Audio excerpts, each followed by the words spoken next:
ನಮಸ್ಕಾರ ಎಲ್ರಿಗೂ. ಅಂದ್ರೆ ಫಸ್ಟ್ ಟೈಮ್ ನಾನು ಗುರಿ ಸಿನಿಮಾ ನೋಡಿದ್ದು. ಅಂದ್ರೆ ಡಬ್ಬಿಂಗ್ ಅಲ್ಲಿ ನಮ್ಮ ಪೋರ್ಷನ್ಸ್ ಏನಿರುತ್ತೋ ಅದು ನೋಡಿದೆ.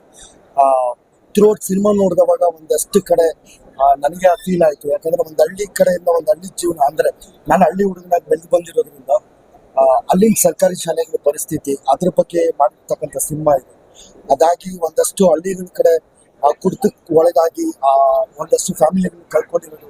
ಅದಕ್ಕೋಸ್ಕರ ಒಂದಷ್ಟು ಅಂದ್ರೆ ಆ ಮಕ್ಕಳ ಭವಿಷ್ಯ ಎಷ್ಟು ಹಾಳಾಗುತ್ತೆ, ಏನು ಕುಡಿಯೋದ್ರ ಚಟ ಇರೋರು ಫ್ಯಾಮಿಲಿನಲ್ಲಿ ಆ ಮಕ್ಕಳ ಭವಿಷ್ಯ ಎಷ್ಟು ಮಟ್ಟಿಗೆ ಹಾಳಾಗುತ್ತೆ ಏನು ಅನ್ನೋದ್ರ ಬಗ್ಗೆ, ಆಮೇಲೆ ಒಂದಷ್ಟು ಸಮಾಜದ ಕಳೆ ಬಗ್ಗೆ ಸಿನಿಮಾ ಮಾಡಿರ್ತಕ್ಕಂಥದ್ದು ತುಂಬಾನೇ ಚೆನ್ನಾಗಿ ಮಾಡಿದ್ದಾರೆ ಸೆಲ್ವಂ ಅವರು. ನಾಳೆ ಅಂದ್ರೆ ಸೆಪ್ಟೆಂಬರ್ 12ನೇ ತಾರೀಕು ರಿಲೀಸ್ ಆಗ್ತಿದೆ. ದಯವಿಟ್ಟು ಬನ್ನಿ, ಈ ಸಿನಿಮಾ ನಿಮ್ಮೆಲ್ಲರಿಗೂ ಇಷ್ಟ ಆಗುತ್ತೆ. ನಿಮ್ಮೆಲ್ಲರ ಪ್ರೀತಿ ವಿಶ್ವಾಸ ಆಶೀರ್ವಾದ ಎಲ್ಲರ ಮೇಲೆ ಇರಲಿ, ಇಡೀ ತಂಡದ ಮೇಲೆ ಇರಲಿ ಅಂತ ಕೇಳ್ಕೊತೀನಿ. Thank you so much. ಎಲ್ರಿಗೂ ನಮಸ್ಕಾರ. ಈಗಲೇ ಕೊರಿಯೋ ಸಿನಿಮಾ ನೋಡ್ಕೊಂಡು ಸೆಲ್ವಂ ಸರ್ ಮಾಡಿರೋದು. ಇವಾಗ ನಾನು ಮಾಡ್ತಿರೋ ಸಿನಿಮಾಗೆ ಅವರೇ ನನ್ನ ಕ್ಯಾಮ್ರಾಮನ್. ಸೊ ಅವರು ಇಬ್ರು ಮಕ್ಕಳಲ್ಲಿ ಅವ್ರದ್ದು ಒಬ್ರು ಮಗು. ಸೊ ಅದನ್ನ ಕರೆದಿದ್ರು ಅಂತ ನೋಡಕ್ ಬಂದೆ. ತುಂಬಾ ಚೆನ್ನಾಗಿ ಮಾಡಿದ್ದಾರೆ cinema. It's about education. So I think ಅದು ತುಂಬಾ ಇಂಪಾರ್ಟೆಂಟ್ ಇದೆ ಇವತ್ತು. ಅದು ಎಲ್ಲೇ ಇರಲಿ it's very very important thing. ಆ ಮಕ್ಕಳು ತುಂಬಾ ಚೆನ್ನಾಗಿ ಮಾಡಿದ್ದಾರೆ. ಇದು ಎಕ್ಸ್ಟ್ರಾಡಿನರಿ ಸಿನಿಮಾ. ಯಾಕಂತ ಹೇಳಿದ್ರೆ ಇವತ್ತು ಕರ್ನಾಟಕದಲ್ಲಿ ಎಷ್ಟು ಸರ್ಕಾರಿ ಶಾಲೆಗಳನ್ನ ಬಾಕ್ಲಾಕಿದಾರೋ ಆ ಶಾಲೆನ ಈ ಸಿನಿಮಾ ಮುಖಾಂತರ ಖಂಡಿತವೂ ರಿಓಪನ್ ಮಾಡಬೇಕು. ಯಾಕಂತ ಹೇಳಿದ್ರೆ ಈ ಸಿನಿಮಾದ ಒಂದು ಒಳ್ಳೆ ಮೆಸೇಜ್ ಇದೆ. ಗುರಿ ಇಲ್ಲದೆ ಗುರಿ ಇಟ್ಕೊಂಡು ಮಾಡಿರ್ತಕ್ಕಂಥ ಒಂದು ಒಳ್ಳೆ ಅದ್ಭುತ ಸಿನಿಮಾ. ನನ್ನ ಫ್ಯಾಮಿಲಿ ಫ್ರೆಂಡು, ನನ್ನ ಏನು ಸೆಲ್ವಂ ಅವರು ಒಳ್ಳೆ ಅದ್ಭುತ ಡೈರೆಕ್ಷನ್ ಮಾಡಿದ್ದಾರೆ. Cameraman already ಅವರೇನೆ. ಸಾಗಾಗ್ಬಿಟ್ಟು ನಿಜವಾಗ್ಲು ಈ ಸಿನಿಮಾದಲ್ಲಿ ಮಾಡಿರ್ತಕ್ಕಂಥ ಮಂಜೂರಾಯರು ಪ್ರತಿಯೊಬ್ಬರ ಆಕ್ಟಿಂಗು ತುಂಬಾ ಅದ್ಭುತವಾಗಿದೆ.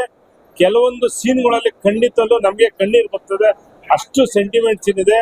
ಪಾಪ ಆ ಮಕ್ಕಳು ಒಂದು ಏನು ಹಳ್ಳಿಲಿ ಹುಟ್ಟಿದಂತ ಪ್ರತಿಭೆ ಮಕ್ಕಳು ನಮ್ಮ ಸ್ಕೂಲ್ ಗೌರ್ಮೆಂಟ್ ಸ್ಕೂಲ್ ಓಪನ್ ಮಾಡ್ಲೇಬೇಕಂತ ಹೇಳ್ಬಿಟ್ಟು ಬೆಂಗಳೂರು ಸಿಟಿಗೆ ಬಂದು ಮುಖ್ಯಮಂತ್ರಿನ ಮೀಟ್ ಮಾಡಿ ಆ ಸ್ಕೂಲ್ನ ಓಪನ್ ಮಾಡಿದ್ದ ಅದ್ಭುತ ಕಂಟೆಂಟ್, ಒಳ್ಳೆ ಸಿನಿಮಾ. ದಯವಿಟ್ಟು ಪ್ರತಿಯೊಬ್ರು ಬಂದು ಈ ಸಿನಿಮಾ ನೋಡಿ ಗೆಲ್ಸ್ಕೊಡ್ಬೇಕಂತ ಹೇಳಿ ನಾನು ಈ ಸಂದರ್ಭದಲ್ಲಿ ಹೇಳ್ಕೊಳ್ತಾ ಎಲ್ಲರಿಗೂ ನಮಸ್ಕಾರ.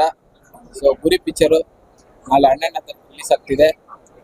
ಒಂದು ಕಂಟೆಂಟ್ನ ನಂಬ್ಕೊಂಡು ಒಂದು ಕಂಟೆಂಟ್ ಬೇಸ್ ಮೇಲೆ ಒಂದು ಸೋಷಿಯಲ್ ಅವೇರ್ನೆಸ್ ಅಂತ ಒಂದು ಮಾಡಿಟ್ಕೊಂಡು ಮಕ್ಕಳನ್ನ ಇಟ್ಕೊಂಡು ಒಂದು ಸಿನಿಮಾ ಮಾಡಿದ್ವಿ.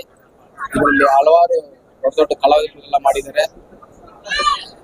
ಸಿನಿಮಾ ತುಂಬ ಚೆನ್ನಾಗಿ ಮೂಡಿ ಬಂದಿದೆ. ಈಗಲೇ ಶೋ ಆಗ್ತಿದ್ವಿ, ನೋಡಿದವರೆಲ್ಲ ಒಳ್ಳೆ ಪಾಸಿಟಿವ್ ಹೇಳ್ತಿದ್ದಾರೆ. ನೀವು ಜನ ನೋಡ್ಬಿಟ್ಟು ನಮ್ಗೆ ಸಪೋರ್ಟ್ ಮಾಡಿ ಅಂತ ಕೇಳ್ಕೊಳ್ತಿದ್ದೀನಿ. ಧನ್ಯವಾದ. ಸಿನಿಮಾದಲ್ಲಿ BO ಆಫೀಸರ್ ಆಕ್ಟರ್ ಮಾಡಿದ್ದಾನೆ. ಇಷ್ಟು ದೊಡ್ಡ ಗಡ್ಡೆ ಇರಲಿಲ್ಲ. ಅದರಲ್ಲಿ ಸ್ವಲ್ಪ ಕ್ಯಾರೆಕ್ಟರ್ ಒಂದು ಶಾರ್ಟ್ ಬೇಡಿತ್ತು, ಬಟ್ ಕ್ಲೈಮ್ಯಾಕ್ಸ್ ಇಷ್ಟು ದೊಡ್ಡ. ಸೊ ನಂದು 2 ಪೋರ್ಷನ್ ಬರ್ತಾ ಇದೆ ಸಿನಿಮಾದಲ್ಲಿ. ಸಿನಿಮಾ ಚೆನ್ನಾಗಿದೆ. ಹಾಯ್ ನಮಸ್ಕಾರ. ನಾನಿವತ್ತು ನೋಡ್ದಂಗೆ ಗುರಿ ಅನ್ನೋ ಒಂದು ಮೂವಿ ಬಂದಿದ್ದೆ. ಸೊ ಈ ಮೂವಿ ಬಂದ್ಬಿಟ್ಟು ಒಂದು ತುಂಬಾ ಒಂದು I guess education oriented movie ಆಗಿದೆ. ಅಂಡ್ ಮಕ್ಕಳಿಗೆ ಹಾಗೆ ಪೇರೆಂಟ್ಸ್ಗೆನು ಒಂದು ಒಳ್ಳೆ ಮಾರಲ್ ಇದೆ ಈ ಮೂವಿನಲ್ಲಿ. ಸೊ ಅಂಡ್ ಇಡೀ ತಂಡಕ್ಕೆ ಆಲ್ ದ ಬೆಸ್ಟ್. ಅಂಡ್ ಚಿಕ್ಕ ಮಕ್ಕಳಂತೂ ತುಂಬಾ ಚೆನ್ನಾಗಿ ಆಕ್ಟ್ ಮಾಡಿದ್ದಾರೆ. ಸ್ಕೂಲ್ ಎಷ್ಟು ಇಂಪಾರ್ಟೆಂಟ್ ಅಂತ ಎಲ್ಲ ಅರ್ಥ ಮಾಡ್ಕೊಬೇಕು. ಎಲ್ಲ ಪ್ರೈವೇಟ್ ಶಾಲೆದಲ್ಲಿ ಸ್ಕೂಲ್ಗೆಲ್ಲ ಹೋಗ್ತಾರೆ, ಮಕ್ಕಳೆಲ್ಲ ಸೇರಿಸ್ತಾರೆ. ದುಡ್ಡಿಲ್ದವರು ಎಷ್ಟು ಕಷ್ಟಪಡ್ತಾರೆ. ಈ ಸ್ಕೂಲ್ದು ಗೌರ್ಮೆಂಟ್ ಸ್ಕೂಲ್ದು ಎಲ್ಲ ಸ್ವಲ್ಪ ಅರ್ಥ ಮಾಡ್ಕೊಂಡು ಶಾಲೆಗೆ ಕಳಿಸ್ಬೇಕು.